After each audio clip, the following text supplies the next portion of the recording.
Bulan malam itu tampak seperti mata yang terluka, purnama bulat yang perlahan dilahap bayangan bumi. Suasana Banjar Peteng, desa kecil yang tersembunyi di kaki bukit Bali Timur, mendadak bisu. Bahkan jangkrik pun enggan bersuara. Ayu, penari remaja berusia 17 tahun, berdiri di halaman pura dalam Peteng. Ia mengenakan kamben prada kemasan dan bunga jepun putih di rambutnya. Malam ini, ia nekat menari tari pendet sakral, tarian persembahan yang hanya boleh dibawakan dalam upacara tertentu, apalagi bukan oleh satu orang, dan terlebih bukan saat gerhana. Kalau kau menari sendiri saat bulan ditelan, Leyak bisa ikut menari bersamamu. Begitu peringatan neneknya, Nimade Nirmala, yang selalu Ayu anggap hanya dongeng untuk menakuti anak-anak. Tapi Ayu merasa tertantang. Ia ingin membuat video latihan tari dengan latar pura dan cahaya gerhana. Untuk ikut seleksi penari ke festival budaya di Denpasar, ia butuh sesuatu yang menonjol. Lagi pula, ia tak percaya pada Lik. Lampu dari kamera ponselnya menyala samar. Ia mulai menari, pelan, anggun, lenggokan tangan dan mata yang tajam. Hanya suara kain bergesekan dan gemerincing geleng perak menemani gerakannya. Namun, 5 menit setelah tarian dimulai, Ayu merasa udara menjadi dingin, seperti mendadak masuk ke dalam gua batu. Angin bertiup pelan, lalu terdengar suara gamelan. Tapi tak ada gamelan di pura itu. Ayu berhenti. "Siapa?" tanyanya, setengah berbisik. Tidak ada jawaban. Tapi di ujung pelataran, di bawah pohon-pohon pule, berdiri sosok berpakaian sama dengannya, penari lain. Tapi tubuhnya aneh, tangannya panjang, lehernya miring, dan wajahnya tidak punya wajah, hanya topeng Leyak. Ayu tak bisa bergerak, kakinya seperti ditanam dalam tanah. Sosok itu mulai menari, meniru gerakannya, tapi dengan cara yang ganjil. Tangannya melengkung melebihi batas manusia, kepalanya berputar 180 derajat, lalu terdengar suara tawa, pelan, tapi masuk langsung ke dalam kepala Ayu. Dan sebelum ia sempat berteriak, semua lampu padam, gelap, hening. Hanya satu suara terdengar jelas di dalam pikirannya. "Satu langkah tarianmu, satu jiwa untukku." Pagi setelah gerhana, udara di Banjar Peteng berbau aneh, seperti campuran dupa, darah, dan daging basi. Warga ramai di Balai Banjar. Semua membicarakan hal yang sama. "Ayam-ayam kami ditemukan mati, tanpa kepala." Pak Lodra, peternak ayam terbesar di desa itu, berdiri pucat. Ia menunjuk ke keranjang-keranjang ayam yang kosong. "Semalam aku dengar suara gamelan dari arah pura. Kukira ada latihan. Tapi pas pagi, semua ayamku, lehernya dipotong bersih, seperti dipersembahkan." Para tetua mulai berbisik, "Leyak." Itu kata yang tak diucapkan keras-keras, tapi menggantung di udara seperti kabut tipis. Sementara itu, Ayu bangun dengan kepala berat. Ia tidak ingat bagaimana bisa pulang ke rumah. Kaki dan tangannya pegal seperti habis menari seharian. Tapi ada satu hal yang lebih mengganggunya. Ia tidak bisa melihat wajahnya sendiri di cermin. Setiap kali ia menghadap ke cermin di kamarnya, pantulannya buram, kabur, seperti berkabut dari dalam. "Ayu, kamu sakit?" tanya nenek Nirmala yang membawakan teh jahe. Tapi Ayu hanya menggeleng. Ia tak ingin bicara tentang kejadian semalam. Belum. Malam berikutnya, gangguan semakin aneh. Ibu-ibu mendengar suara tangisan dari atas genteng. Anak-anak mulai menggambar wanita dengan tangan panjang dan mata hitam di tembok sekolah. Dan satu demi satu, warga mulai bermimpi buruk tentang seorang penari yang menari mundur, dengan kepala menghadap belakang. Hingga suatu malam, Ayu duduk di balai rumahnya, dan dari kejauhan, ia melihat bayangan seseorang menari di halaman pura. Ia langsung merinding. Bayangan itu tidak menyentuh tanah. Ia melayang. Dan ketika Ayu menatap lebih lama, ia sadar, sosok itu menari seperti dirinya. Gerakannya persis, tapi kepalanya tidak di tempatnya. Kepala itu ada di tangan kiri. "Ada 3 jalan ilmu di Bali," kata nenek Nirmala dengan suara gemetar. "Ilmu penengan, jalan kanan untuk penyembuhan, ilmu tengah untuk keseimbangan. Tapi kau, Ayu, kau telah menyentuh ilmu pengiwa, jalan kiri, jalan Leyak." Malam itu, setelah kejadian bayangan menari di pura, Ayu memaksa neneknya bicara, dan yang ia dengar membuat darahnya dingin. Nenek Nirmala bukan orang biasa. Dahulu, ia pernah belajar ilmu Pangiwa untuk melindungi desanya dari serangan leyak yang dipimpin seorang wanita sakti bernama Niluh Ratmi. Ratmi adalah pemuja Durga dan bisa melepaskan kepala dari tubuhnya untuk terbang mencari mangsa leyak tertinggi. Dia tidak pernah mati. Ratmi hanya dikurung di dalam lingkaran pura saat gerhana. Dengan mantra dan darah, bisik neneknya. Ayu gemetar. Aku lihat dia. Dia menari seperti aku.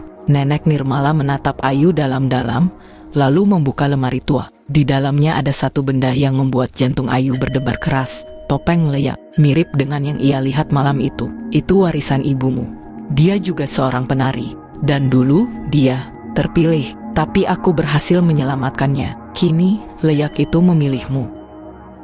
Malam berikutnya, Ayu bermimpi. Ia berada di dalam pura yang gelap. Di tengahnya ada patung Dewi Durga Mahisasura Mardini, diselimuti bunga merah dan sesajen ayam hitam. Dari balik bayangan, muncullah Niluh Ratmi. Wajahnya separuh manusia, separuh tengkorak. Rambutnya menjuntai sampai tanah, matanya merah. Tapi tubuhnya masih menari, anggun, dan mengerikan. Kau sudah membuka gerbangku, penari muda. Kini kau milikku. Kau punya darah yang bisa menampungku. Ayu terbangun dengan lehernya berdarah. 3 garis seperti cakar. Pagi harinya, Nenek Nirmala memutuskan satu hal. Kita harus pergi ke Gria Balian. Hanya dukun tinggi yang bisa memutus perjanjianmu sebelum tubuhmu diambil sepenuhnya. Dan mereka pun bersiap menuju hutan sebelah timur, tempat di mana seorang balian tua yang dikenal bisa bicara dengan roh tinggal menyendiri. Tapi leyak tidak akan membiarkan Ayu pergi begitu saja. Perjalanan menuju Gria Balian memakan waktu 3 jam berjalan kaki menyusuri hutan tebing karang padi, tempat di mana sinar matahari pun seolah enggan menembus. Nenek Nirmala berjalan cepat, membawa canang sari, air suci, dan keris pusaka peninggalan leluhurnya. Leyak tidak bisa masuk wilayah Gria ini karena tempatnya bersih. Tapi di perjalanan, mereka akan mencoba menyerang. Dan benar saja. Setelah setengah jam, kabut turun tiba-tiba. Angin berhenti. Di antara pohon bambu yang melengkung seperti gerbang, terdengar suara gamelan pelan dan tangisan bayi. Ayu menoleh. Di balik pepohonan, ia melihat ibunya yang sudah meninggal bertahun-tahun lalu. Ayu, bantu ibu. Aku disiksa mereka. Hampir saja Ayu melangkah, tapi Nenek Nirmala melempar segenggam beras kuning dan air suci. Sosok sang ibu langsung berubah menjadi leyak tanpa kepala, mengeluarkan jeritan panjang, lalu menghilang ke udara. Jangan percaya mata dan telingamu, Yu. Leyak bisa mengubah wajah jadi kenangan. Tapi mereka bukan roh leluhur, mereka penipu. Setiba di Gria, mereka disambut oleh seorang pria tua berjubah putih. Matanya tajam, tapi lembut.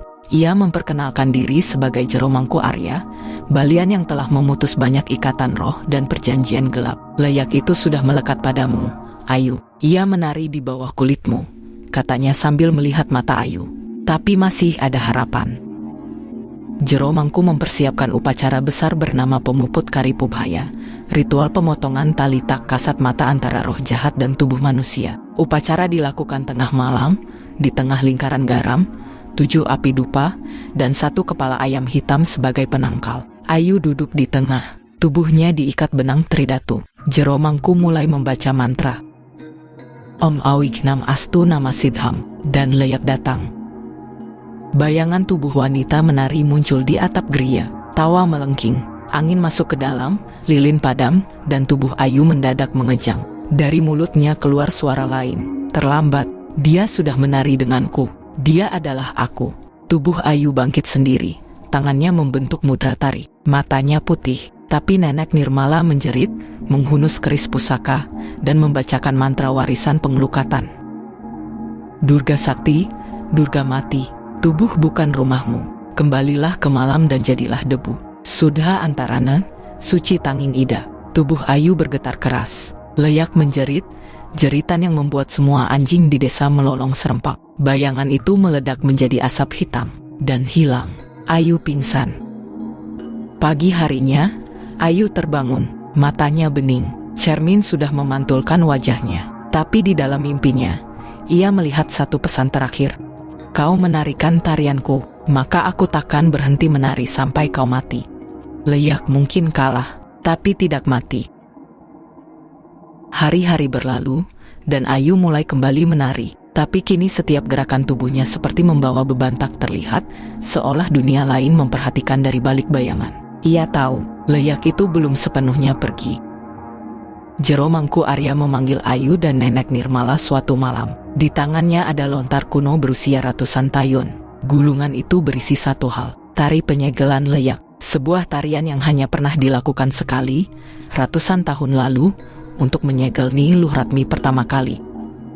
Ini bukan tarian biasa, kata Jero Mangku. Ini adalah perjanjian terakhir. Gerakan ini memanggil kekuatan Dewi Durga, bukan untuk meminta bantuan, tapi untuk menyegel. Dan siapapun yang menari harus siap kehilangan sesuatu, entah waktu, ingatan, atau tubuh. Ayu terdiam, tapi ia tahu, kalau ia tidak menyelesaikan tarian ini, Leyak akan mencari tubuh lain. Akan terus menari di desa, di tubuh anak-anak, di balik pura, dan malam purnama pun tiba. Tempatnya, di pelataran pura dalam peteng, tempat semuanya bermula. Waktunya tengah malam, saksi, Jero Mangku, para tetua, dan warga yang percaya. Ayu mengenakan busana tari pengerupukan, merah, hitam, dan emas. Tapi kali ini, wajahnya tak dipoles. Ia tidak menari untuk manusia, ia menari untuk dunia roh. Musik gamelan tidak dimainkan oleh manusia. Itu adalah rekaman suara gamelan yang terekam secara gaib semalam di Gria. Musik yang hanya muncul ketika Leyak mendekat, dan Ayu mulai menari. Satu gerakan, dua gerakan, tubuhnya menggigil. Tangannya membentuk mudra, tanda penolakan terhadap roh. Tapi Leyak datang. Suara tawa mulai terdengar dari genteng pura. Bayangan menari di dinding, dan perlahan, sosok Nyi Luh Ratmi muncul dari bawah tanah. Tubuhnya separuh ular, wajahnya penuh belatung, tapi ia tetap menari. Membalas gerakan Ayu, satu gerakan salah, dan roh itu bisa masuk.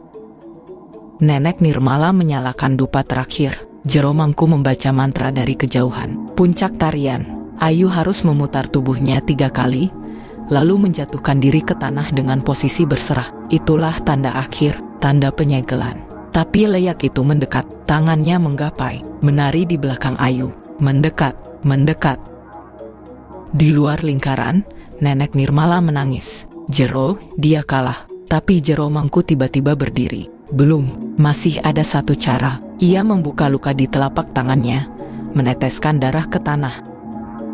Ayu, dengarkan aku, tari itu memang bisa menyegel Leyak, tapi hanya jika kau mengakhirinya dengan pengorbanan. Kau harus memilih, membiarkan Leyak tinggal di tubuhmu, atau mengusirnya dengan menari sampai tubuhmu remuk. Tarian berlanjut, tapi tubuh Ayu mulai berdarah, persendiannya berderak, kulitnya pecah, Leyak dalam dirinya menjerit. Jika kau lanjut, kau mati, tapi kau akan tetap menjadi milikku meski tanpa tubuh. Ayo Ayu, lepaskan dirimu. Dan Ayu menari lebih cepat. 1 putaran, tulang bahunya patah. 2 putaran, matanya berdarah. 3 putaran, dan ia menjatuhkan tubuhnya dengan tangan membentuk mudra kematian. Ledakan gaib mengguncang pura. Api menyala dari tanah, angin menggila. Leyak berteriak panjang, ditelan ke dalam tanah bersama bayangan Ayu muda yang menari dalam kegelapan. Tubuh Ayu diam tak bergerak, semua sunyi. Tak ada yang berani bergerak, tapi perlahan, angin yang beku tadi menjadi hangat. Api dupa tak lagi berkedip, dan wajah Ayu bersinar dalam cahaya bulan. Leyak menghilang. Untuk pertama kalinya sejak malam gerhana, udara Banjar Peteng terasa ringan. Ayu kini hidup, tapi tidak seperti dulu. Tubuhnya pincang, suaranya hilang. Ia tidak menari lagi. Namun terkadang dia masih membantu para penari muda untuk mengajarkan tarian dengan mengawasi mereka latihan. Tiap malam purnama, ia duduk di pelataran pura, menatap bulan. Dan jika kamu cukup dekat, kamu bisa lihat bayangannya bergerak sendiri, menari. Leyak sudah tersegel, tapi tidak semuanya. 1 gerakan tersisa, masih tertinggal dalam darahnya. Like and subscribe.